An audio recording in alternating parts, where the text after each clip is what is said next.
देखो बुआई, आज हम लोग को पढ़ना है किसके बारे में? बौद्ध धर्म के बौद्ध धर्म के बारे में। चैप्टर नंबर 4 बौद्ध धर्म। चलो, तुम लोग जानते हो कि बौद्ध धर्म के प्रचार प्रसार करने में सबसे पहला योगदान किसका था? गौतम बुद्ध का। ऐसा ध्यान दो इधर। बौद्ध धर्म का प्रचार प्रसार करने का सबसे पहला श्रेय जो जाता है, योगदान जाता है किसको? गौतम बुद्ध को जाता है। तुमको बताए थे बुआरे कि गौतम बुद्ध बौद्ध धर्म का प्रचार प्रसार क्यों किए थे, या बौद्ध धर्म में की धीरे संख्या क्यों बढ़ता गया, प्रचार प्रसार क्यों होता है, क्यों फैलता गया। जो कि उस तरह तुमको बताए थे बुआरे हम कि वर्ण व्यवस्था के तहत जो है 4 वर्ण व्यवस्था होता था ना, ब्राह्मण क्षत्रिय वैश्य और शूद्र, और एक उससे भी नीचा हुआ करता जिसे चंडाल कहा जाता था। उस वर्ग के लोगों के साथ किसी प्रकार का कोई व्यवस्था नहीं था, दुर्व्यवहार किया जाता था। इस वजह से वो सब लोग जो चंडाल लोग थे या जो वर्ण व्यवस्था में सबसे नीचे कैटेगरी के लोग थे, उन्होंने क्या किए थे, धीरे धीरे हिंदू धर्म को छोड़ना शुरू किए थे, और हिंदू धर्म को छोड़ के किस धर्म जाना शुरू कर दिए थे? बौद्ध धर्म। तो बौद्ध धर्म के संस्थापक जो है वह गौतम बुद्ध को माना जाता है, महात्मा बुद्ध को माना जाता है। महात्मा बुद्ध के बारे में पढ़ो। महात्मा बुद्ध का जो जन्म हुआ था वो कब हुआ था? वो 563 ईसा पूर्व में इनका जन्म हुआ था, और जन्म कहाँ हुआ था? वो लुम्बिनी में हुआ था। इनके पिता का नाम क्या था? राजा शुद्धोधन। मतलब ये एक राजा का बेटा थे। किसका बेटा थे? राजा। मतलब ये बड़े घरों में पले हुए थे। इनकी माता का नाम क्या था? वो रानी माया देवी। जानते हो जब ये 7 दिन के थे ना, कौन माता बन गए? हाँ, गौतम बुद्ध जब 7 दिन के थे, महात्मा बुद्ध 7 दिन के थे, तो इनकी माता का क्या हो जाता है? मृत्यु हो जाता है। और माता की मृत्यु के बाद इनका पालन पोषण कौन करता है? इनकी मौसी। नाम क्या था? गौतमी। मतलब मरने के बाद 7 दिन के बाद मर जाता, और मरने के बाद मौसी आता है। नाम क्या होता है? गौतमी। और इन्होंने ही इनका पालन पोषण किया। बचपन में इन्हें किस नाम से जाना जाता? बोले सिद्धार्थ। किस नाम से? सिद्धार्थ। एकदम इम्पोर्टेंट क्वेश्चन। बचपन में महात्मा बुद्ध को किस नाम से जाना जाता था? सिद्धार्थ नाम से जाना जाता था। सब बच्चा को याद रहना चाहिए। याद रहेगा क्या? चलो, सिद्धार्थ नाम से जाना जाता था। इनके बाद और सुनो कि जब ये 16 वर्ष की जब ये 16 वर्ष की उम्र में थे, तो इनका शादी कर दिया गया। किससे कर दिया गया? यशोधरा। किससे कर दिया गया? यशोधरा। देखो कॉपी में लिखाया हुआ है, कॉपी में देखो थोड़ा बहुत। इनका शादी किससे कर दिया गया? यशोधरा से कर दिया गया। 16 वर्ष की उम्र में इनकी शादी यशोधरा से कर दी गई, और शादी के बाद कुछ दिनों के बाद इनको एक बेटा हुआ। क्या हुआ? एक बेटा हुआ, और बेटा का नाम क्या रखा गया? राहुल रखा गया। मतलब यशोधरा से जो बेटा हुआ था उस बेटा का नाम राहुल रखा गया था।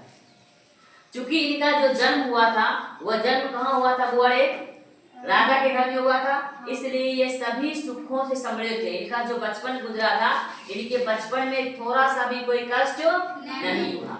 इतना बात समझ में आया? एक बार की बात है, जानते हो जब इनका जन्म हुआ था ना, किसका जन्म हुआ था? वो सिद्धार्थ का।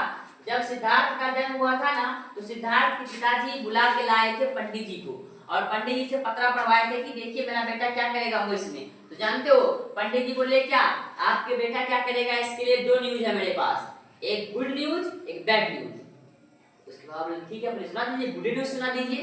तो गुड न्यूज सुनाए। तो 2 न्यूज था। पहला news good news. Good news में वह बोला कि आपका यह जो बेटा है, कौन?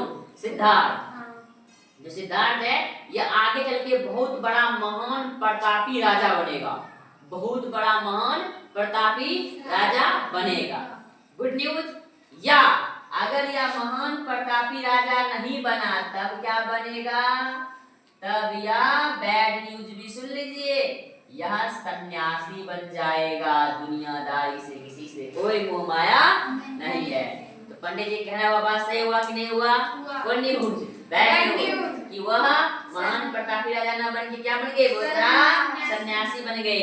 और तुमको भी बताएंगे, जस्ट गया में इन्होंने 35 वर्ष की उम्र में इनको ज्ञान की प्राप्ति हुई थी। 29 वर्ष की उम्र में घर छूट चल गए थे। कौन? सिद्धार्थ। और पीपल के पेड़ के नीचे बैठ के ज्ञान की प्राप्ति की। और कब वो ज्ञान की प्राप्ति कब हुआ इनको? 35 वर्ष की उम्र में। 35 वर्ष की उम्र में इनको ज्ञान की प्राप्ति हुई थी। चलो तो समझते हैं। तो ये जो क्या हुआ, इनका जो जीवन था, सिद्धार्थ का जीवन था, महात्मा बुद्ध का, गौतम बुद्ध का जो जीवन था, हाँ नहीं ये बोले हम कि सारा जीवन था, वो जीवन सुख समृद्धि से गुजरा था। लेकिन एक बार ये वहीं घूम रहे थे, जब ये घूमे तो ये गरीबों को देखे, दुख, उनके दुखों को देखकर इनको, इनके मन में जगा कि वास्तव में जीवन ये लोग जी रहा है। कौन लोग? जो गरीब है, जो दुखों में है, जो कष्ट में है, वास्तव में जीवन ये लोग जी रहा है। और तब से उन्होंने क्या किए कि मोह माया को छोड़कर 29 वर्ष की उम्र में अपने घर से निकल गए और 35 वर्ष की उम्र में इनको गया में, कहाँ हुआ रे? गया में। गया का नाम बदल दिया गया है। बुझ गया। गया का नाम बदल, बोल गया ना, गया का नाम बदल के गया जी रख दिया गया है। गया का नाम गया जी क्यों रखा गया है? इन्हीं के वजह से, क्योंकि महात्मा बुद्ध के रिस्पेक्ट में, क्योंकि उन्होंने गया में ही ज्ञान की प्राप्ति हुआ उनको, इसलिए उनके रिस्पेक्ट में गया का नाम बदल के क्या कर दिया गया? गया जी कर दिया गया। हाल फिलहाल में 10-15 दिन या 1 महीना के अंदर की बात है, नाम चेंज किया गया है। चलो, तो 35 वर्ष की उम्र में क्या हो जाता हुआ? इनको ज्ञान की प्राप्ति हो जाता है। उसके बाद इन्होंने पहली शिक्षा कहाँ दी थी बुआ रे? सारनाथ में। कहाँ दी थी? सारनाथ में। और उस शिक्षा को कहा गया धर्म वक्र प्रवर्तन। जो पहली शिक्षा उन्होंने जब उन्हें ज्ञान की प्राप्ति हुई, ज्ञान की प्राप्ति के बाद जब उन्होंने पहली शिक्षा ली, वो शिक्षा क्या कहलाया? धर्म वक्र प्रवर्तन के नाम से जाना गया। उसके बाद 483 ईसा पूर्व में कुशीनगर में 80 वर्ष की उम्र में इनका मृत्यु हो जाता है। और मृत्यु होने के को हम लोग कहते हैं महापरिनिर्वाण। 80 वर्ष की उम्र में महात्मा गौतम बुद्ध का मृत्यु हो जाता है। इस प्रकार गौतम बुद्ध बौद्ध धर्म के बारे में लोग